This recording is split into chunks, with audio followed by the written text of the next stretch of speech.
una escritora llamada Teresa de Jesús. A Teresa de Jesús se la venera mucho y se la lee poco, a pesar de que contribuyó a alumbrar el siglo de oro. Hizo varias revoluciones en su tiempo, la de su congregación y la de las letras, además de ser feminista a su modo, sobreponiéndose al machismo de su tiempo. Teresa Sánchez de Cepeda, Dávila y Ahumada nació en 1515, pero fue más conocida como Teresa de Jesús o Teresa de Ávila. No solo fue una religiosa mística y fundadora de numerosos conventos de carmelitas descalzas, sino también escritora y poeta. Su padre, don Alonso Sánchez de Cepeda, era hijo de un judío converso toledano. Se había casado en segundas nupcias con la noble castellana doña Beatriz de Ahumada y había aportado al matrimonio 3 hijos de su enlace anterior, a los que se sumaron 8, entre ellos Teresa. Éramos 3 hermanas y 9 hermanos, contó la propia santa, y como según ella misma admitiría, era la favorita de su padre.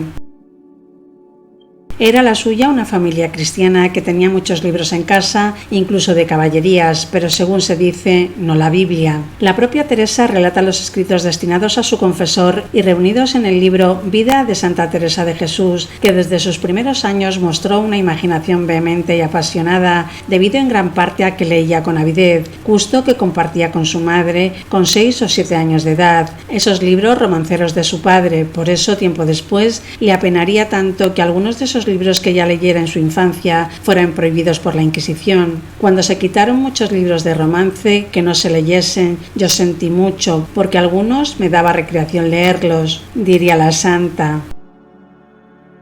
Ya desde niña tuvo un carácter enérgico y una fuerte voluntad. Cuentan que a los 7 años convenció a su hermano Rodrigo para que se fugase con ella a tierra de moros buscando el martirio. Su siguiente fuga no se quedaría en intento. En 1535, ante la negativa de su padre para concederle el permiso paterno para ingresar en el convento de las Carmelitas de la Encarnación, se iría de casa para tomar los hábitos y hacer los votos, aunque no sin pena, como ella misma relató. Teresa tenía entonces 20 años.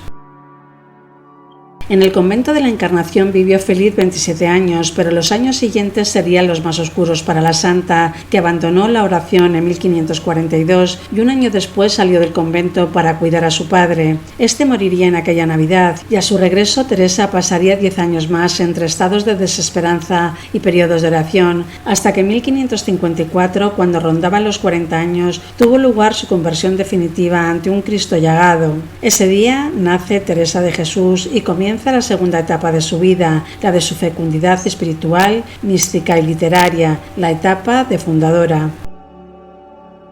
De entonces son sus primeras visiones y sus temores de estar siendo engañada por el demonio. Su encuentro en 1560 con el santo franciscano Pedro de Alcántara resultó providencial para alcanzar la paz. Poco antes había tenido oportunidad de conocer a Francisco de Borja, que también sería santo, y años después mantendría una estrecha relación con San Juan de la Cruz. Los estudiosos de Teresa de Ávila coinciden en que su verdadero perfil ha estado muy emborronado durante años. Ella fue reformadora contra viento y marea, mística, escritora, poeta, atrevida y valiente. Aún hoy sorprende que la Inquisición no la encarcelase como hizo con tantos otros genios de la época como Fray Luis de León, finalmente el primer editor de las obras completas de Teresa. Sin embargo, la vigiló con saña como reformadora y como escritora, demasiadas osadías que se añadían a unas cuantas impurezas, padre mercader y abuelo judío. En su época debió bregar contra sus superiores para reformar la orden y contra la Inquisición para publicar su obra. El libro de la vida estuvo 12 años sin la autorización de la Inquisición, pero siguió adelante con su escritura con coraje y energía. Al final, ella es la que los vence a todos. Teresa de Jesús acabaría siendo la primera mujer nombrada doctora de la Iglesia junto a Catalina de Siena en 1970 bajo el pontificado de Pablo VI. La vida de Teresa de Jesús tiene muchas lecturas, pero lo cierto es que transgrede sin temor las leyes que su tiempo le imponen por su condición de mujer. Incumple la prohibición impuesta a las mujeres de leer las Sagradas Escrituras, desoye la obligación impuesta a las mujeres de leer en voz alta y defender la oración interior, y accede a través de Francisco de Osuna a la teología mística oriental.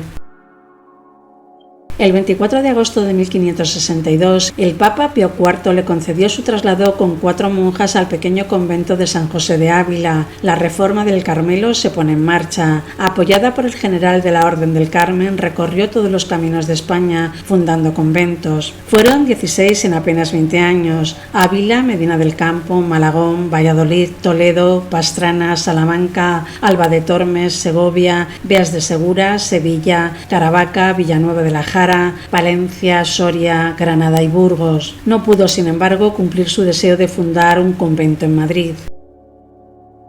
También fue Teresa de Jesús feminista a su manera, sobreponiéndose con coraje a los machismos de su tiempo, de los que se quejaba diciendo: «Basta ser mujer para caérseme las alas». Llegó a firmar solo con el apellido de su madre, Ahumada, y aconsejaba a sus monjas que no se arrugasen, nada de turbe, nada de espante, y menos ante esos negros devotos destructores de las esposas de Cristo. Teresa temía casarse, era renunciar a una vida personal, escribe ella misma, y tampoco quería meterse a monja, se dice incluso enemiguísima de ser monja. Tenía un elevado concepto de sí misma, se creía llamada a grandes empresas y rechazaba la mediocridad. También se sabía guapa. Con 50 años cumplidos le confesará a un carmelita: «Sabed, padre, que en mi juventud me dirigían 3 clases de cumplidos. Decían que era inteligente, que era una santa y que era hermosa. En cuanto a hermosa, a la vista está. En cuanto a discreta, nunca me tuve por boba. Y en cuanto a santa, solo Dios sabe». En septiembre de 1582, Teresa de Jesús llegó al monasterio de Alba de Tormes muy enferma. «En fin, muero hija de la Iglesia», dicen que fueron sus últimas palabras. Era el 4 de octubre, el día que entraba en vigor el calendario gregoriano, es decir, hoy corresponde al 15 de octubre. La enterraron allí mismo, en el convento de Alba de Tormes, aunque antes de que se cumpliera el año se procedió a la primera exhumación del cuerpo, que se encontró incorrupto. El padre Jerónimo Gracián procedió al rito de amputarle una mano, que llevó a las carmelitas de Ávila, aunque sin el dedo meñique que se quedó para él. 3 años después del fallecimiento, la Orden de los Carmelitas Descalzos mandaron llevar el cuerpo a Ávila, así que fue exhumado el 25 de noviembre de 1585 y se trasladó el cuerpo incorrupto, aunque sin un brazo, que se quedó en Alba de Tormes para compensar de la pérdida. La decisión provocó el rechazo de los duques de Alba, que echaron mano de su poder para recuperar el cuerpo, y lo lograron, puesto que Sixto V ordenó el traslado de nuevo a Alba de Tormes. En total, pues, se le oficiaron 3 entierros oficiales. Su cuerpo, aún incorrupto, se encuentra hoy en la capilla de la iglesia de la Anunciación de Nuestra Señora de Alba de Tormes, custodiado por 9 llaves, aunque despojado de muchas partes de su anatomía. En Alba de Tormes se conservan sendos relicarios con el brazo izquierdo y el corazón de la santa. Un pie y parte de la mandíbula se encuentran en Roma, la mano izquierda en Lisboa, un dedo en París, aunque la reliquia de la santa, que ha tenido una existencia más agitada, ha sido la primera mano que se le seccionó. Las carmelitas de Ronda conservan la célebre mano incorrupta de Santa Teresa, que tras la Guerra Civil fue a parar a manos de Francisco Franco, y este llevó consigo como un talismán hasta su muerte. En su dormitorio del Palacio del Pardo hizo construir un altarcito para venerar la reliquia.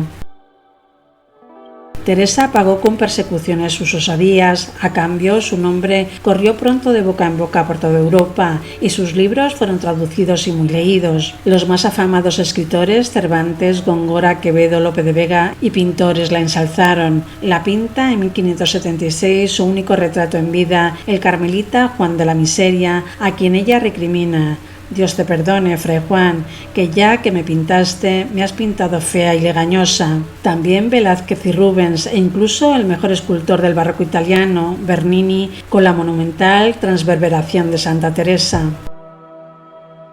Toda la obra de Teresa de Jesús es en realidad una autobiografía llena de anécdotas y rapapolvos sutiles que reflejan el aplomo y el carácter y buen humor de la reformadora y escrita en lengua vulgar.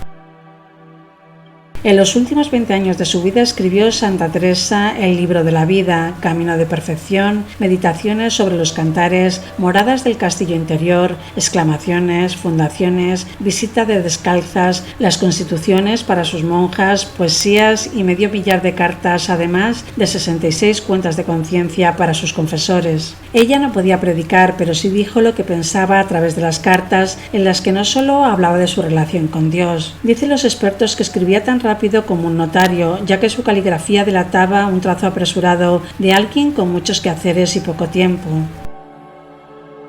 Su tarea fundadora va a contarla en libros que no publicaría en vida, por prudencia, por la censura y por miedo. Ella misma aconseja a veces que se destruyan una vez leídos por los destinatarios, pero los libros y las cartas manuscritos con gracia corren de mano en mano. Incluso Felipe II, que la admiraba, puso a buen recaudo varios manuscritos en el Escorial.